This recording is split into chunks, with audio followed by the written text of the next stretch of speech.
Partai Aceh menggelar kampanye terbuka perdana mereka di Aceh Besar Selasa siang. Kampanye yang dihadiri ratusan massa pendukung partai lokal dengan nomor urut 13 ini dipusatkan di lapangan sepak bola Desa Rumpit, Kecamatan Krung Barunajaya, Aceh Besar. Sejumlah juru kampanye seperti anggota DPRA Usman Muda dan Tengku Ahyar serta sejumlah caleg partai mantan kombatan GAM ini diturunkan.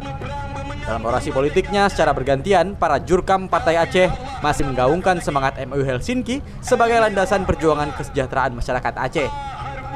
Uragam mau mendum, uragam bamandum pekecah, tingkat royo, memperang hana padika, mantang nati palima agam, ya lelemu rapat dalam endu.